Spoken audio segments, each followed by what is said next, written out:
Most people fail not because they lack ideas, but because they choose the wrong one. Let me show you how to fix that with 3 words. And if you want to make this process even easier, you can find a free worksheet in the description down below that goes along with this video that will help you through every step. Now let's talk about those 3 words. The first one is profit, the second one, proficiency, and the third one is passion.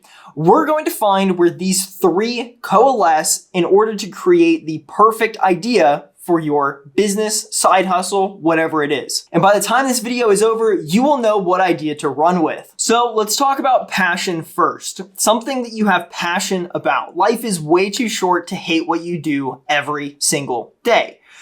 So having passion around something helps you in an immense way. It removes burnout, right? If I can sit here and make videos about something that I love every single day, the chances of me burning out are way less than if I sit here and make videos that I hate every single day. Passion is incredibly, incredibly important. The second one is going to be profit. Is there money in it? If you love weaving baskets underwater, that is fantastic and a crazy awesome passion, and you may have a lot of proficiency in it, but there's not a lot of people who are actually looking to buy courses on that or really do anything with it. Profit margin or the profit potential of that idea is incredibly low compared to a lot of other ideas. And then finally, the proficiency. How good are you at it? If you decide, hey, I want to be a life coach, but you have no clue how to coach people, and maybe your life is all over the place, you wake up at 1 p.m. and whatever else, you're not proficient to be a life coach, if that makes sense. So those are the 3 P's. The best thing you can do is find something with all 3 of those P's in it. 1, you're proficient at it, you're good at it. 2, you're passionate about it, you love it. And 3, the profitability is there, meaning people would actually pay for that skill. So what we're gonna do is we're gonna start out by writing out some ideas. And you can do this now, you can do this later. If you download that free worksheet, you can do it along with me. There's actually a PDF downloadable version in there, so you can actually print it out and do it in real time with me. So the first thing that we're going to do is we're going to write out, let's say 5 things that we think could be cool to do a side business around, right? So number 1, we're gonna make this one really obscure. Underwater basket weaving.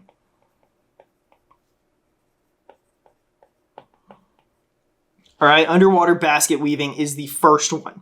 You can probably see where I'm going with this one. You may have a lot of passion, you may be really good at it, but at the end of the day, is the profit margin there or the profitability there? We'll talk about that in a second. Number 2, let's say something like leatherworking.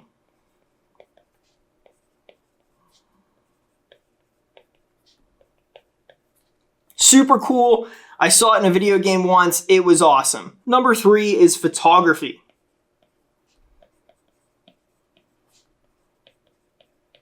Cool. Number 4, let's say a pickleball channel because I love pickleball. And last but not least, number 5 is going to be journaling. If you don't know me, I like journaling. Okay, so those are our 5. So now what we're gonna do is we're gonna go through each one of these really quickly, and we're going to see if the 3 P's match it, okay? The first one is underwater basket weaving. So let's see. Cool, so underwater basket weaving. Let's say, I'm not, but let's say that I am super passionate about this. So yes, it would be the first answer. Yes, I'm passionate about this. Am I proficient in it? Let's say I've done it for the past couple of years. Yes, I'm proficient in it. Is the profit margin there? Would somebody buy a course from me to learn how to weave baskets underwater? Some people, you could absolutely argue, may do that just because of the shock factor of it. This dude's weaving baskets underwater. What? But whenever it comes down to the actual interest in it, does it have enough people interested in it to become sustainable, meaning a full-time income? The answer is going to be no. Right? So this one is a no. Okay? So now what we have is we have a good passion, a good proficiency, but not having profit in it means that it's going to stay a hobby. Okay? If there's something that you enjoy, but it's just not quite interesting enough to be a full-time job, or not enough people are interested in it to make it a full-time job, then it's just going to be a hobby. Okay, let's move on to the next one. So the next one is leatherworking. Okay, let's talk about leatherworking. Am I passionate about it? I think it is really cool. I would love to do a leatherworking channel. Am I proficient in it? No, I've never done that before in my entire life. Okay? And finally, profit. Do people need leather workers? Are people interested in leather goods? Absolutely. So we know at this point that people will buy leather goods. We know that I like leatherworking because of a video game that I played, but I've never done it in my entire life, so I would have to learn a ton of stuff about it. So what this tells me is that it's probably not my thing because I suck at it or I've never done it. So there would be a huge learning curve. Now, in this situation, it's actually kind of the best situation because if you are truly passionate about it and you would do it for the rest of your life, the awesome thing about it is that proficiency can be learned, whereas passion and profit really can't. So if you are not proficient in something, but you love it so much, it's not a bad idea to chase that. You know, that's not a horrible idea. Are there better ideas that you have? Most likely. But if you are really, really into leatherworking and you really want to be that guy, do it. You know what I mean? Document your journey learning it. That would be a great way to start. But for me, maybe I have other ideas. So let's keep going. Okay, so now we have photography. Photography is something that so many people are into and so many people love. I'm not a bad photographer. I do videos all the time. I take pictures of stuff. I make thumbnails all the time, graphics, all that stuff, Lightroom, color corrections. I know what I'm doing. Am I proficient in it? Yep. Am I passionate about it? I have zero interest to take a picture. Nope. All right. Is it profitable? Oh yeah. I have photographer friends, a specific photographer friend in my mind who charges about $2,000 for a basic shoot. Like that is his starting price. He's an architectural photographer. Dude is amazing at what he does, loves what he does. He's got those 3 Ps down, right? They're all yeses for him. For me, I know that you can make a lot of money with it, and I know I'd be okay at it, or at least good-ish, you know, for not having a passion for it, but I do not care to take pictures. So in this case, what happens is, let's say that I run with this.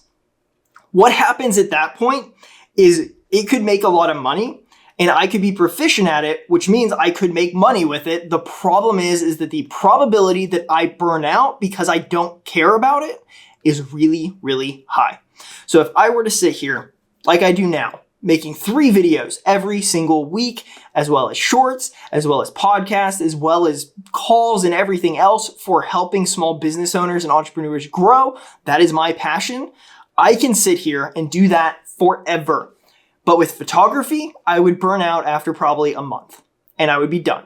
And that would be the end of it. And it would be a lot of effort and time wasted. So if you don't have a passion for something, but it does make you money and you are proficient at it, it might not be the best choice either. Now let's talk about my favorite one. Pickleball, baby. So you might understand why this is my favorite one. If you know me, I love pickleball. I play pickleball a lot. Do I have a passion for pickleball? I'm going to make the argument and say yes, because I do have a passion for pickleball. It's not the passion that I would need or to the level that I would need to go pro. Nor do I believe I have the skill set to go pro in pickleball. But yes, I have the passion. I love playing. I love paddles. Reviewing paddles, all that stuff, that sounds like a ton of fun to me. So I'm going to say, yes, I have passion. Am I proficient in pickleball? Yes, I definitely am proficient in pickleball. I've played it for the past about 5 years. I've played against professional players. I've played against semi-pro players. I've played against absolute beginners. I know what people struggle with at different levels of the game, whether you're a beginner, intermediate, advanced. It's very obvious what people struggle with to me, and the equipment that they come out with for pickleball, whether it be paddles, balls, bags, anything else, shoes, I always have an interest in that just because I enjoy the game. Now, is there a profit in it? It is the fastest growing sport in the world. It is also incredibly popular to have an affiliate code for a company. So like Carbon, for example, is a company that makes pickleball gear. They do paddles, bags, stuff like that.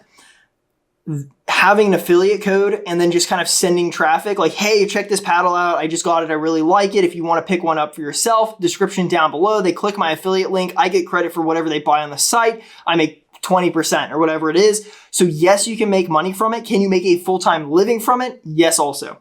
So passion, profit, proficiency, all yeses on this one. So this one for me would be a really good choice for me to make a business around, because I can tell you, I can talk about pickleball for days. I love talking about pickleball, and I can make money from it. So all 3 P's are in order here. Now let's talk about the last one, because the last one's going to be really interesting too, but for some different reasons. Journaling. Such a fun thing. I know, I'm sure many of you people out there are like, I would never journal, but I actually love it. It helps me kind of just clear my mind. So let's go through journaling. So do I have a passion for journaling? I do it at least 3 to 4 times a week, if not daily, depending on what's going on in my life. If I'm super stressed, I'm journaling daily. If I'm good, like right now is a good time, I do it every other day usually.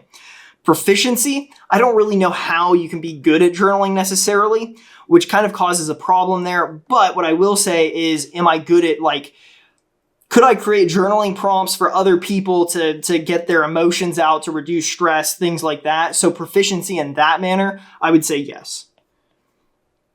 Okay, and then profit, how would that work? Well, again, you have affiliates, but what I could do if I really wanted to is I could actually come out with my own brand of journals and like notebook journals, pocket journals, all that stuff, like my own stationery stuff, pens, whatever I wanted to do, and I could come out with my own line. So that's kind of the biggest difference right now between what pickleball is offering versus what journaling is offering. Right? Pickleball is very very broad, Journaling is very niche. And the differences between the two are exactly that. With journaling, you're kind of painting yourself into a box. So yes, you have a passion for it, but you know, if you talk about habit tracking, that's not really in the same realm as journaling. It's a different niche. So it doesn't mean that you can't have 2 niches or that you can't focus on 2 things for your channel, for your business, whatever it is. All it means is that you're starting out more focused with journaling, whereas pickleball is insanely broad. You can do pickleball ball reviews, you could do shoe reviews, you could do how to play, you could do review footage, you know, you could do anything with it, paddle reviews, any of it. So the world is your oyster in terms of pickleball.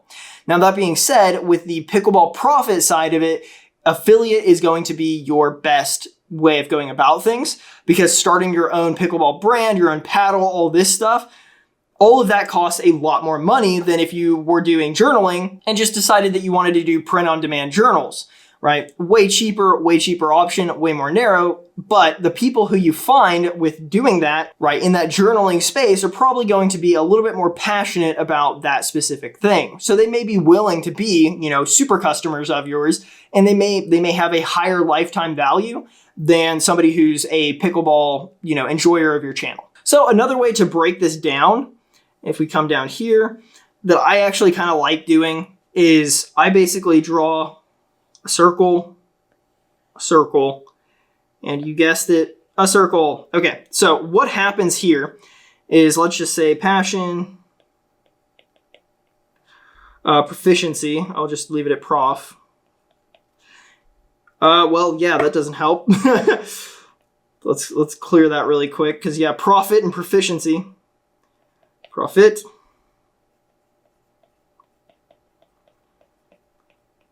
So what happens if you have profit and you have proficiency?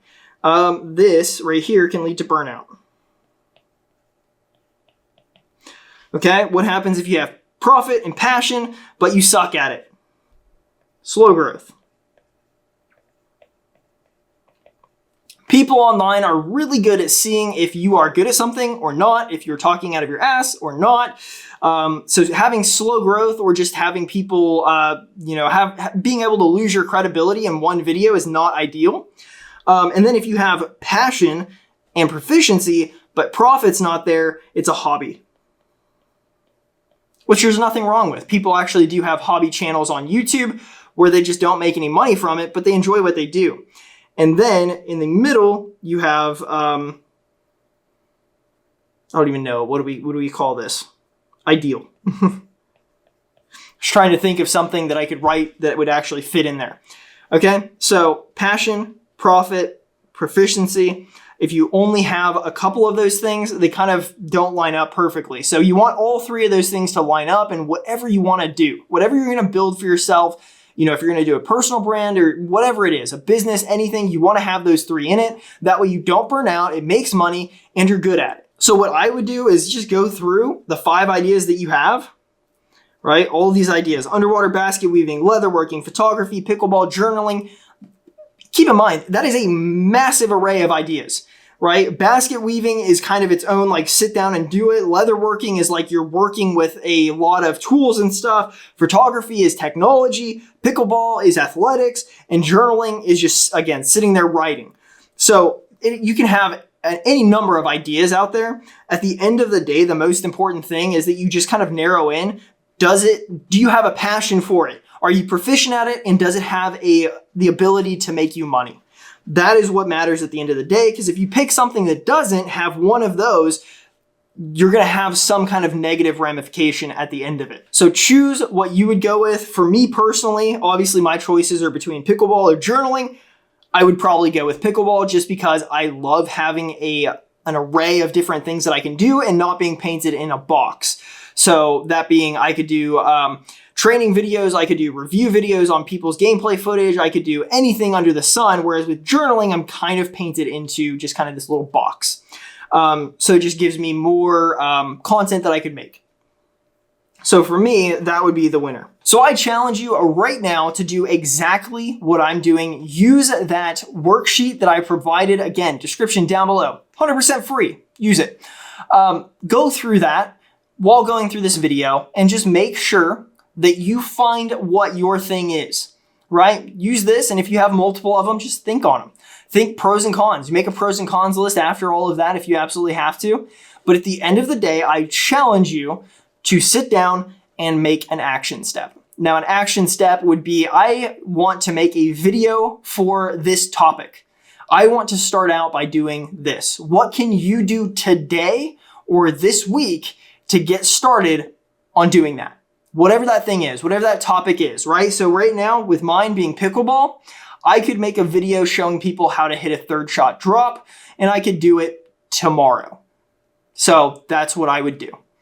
That would be me answering the challenge. What are you going to do and when are you going to do it? Get started now, don't wait. Now, once you actually find your idea, the next step is understanding how to make money with it and actually how to build it from the ground up. In it, we talk about what a funnel is, why every business needs one, and we break down the steps. Implementing a funnel for a brand new business is an absolute must, so check it out. Anyway, guys, much love and peace.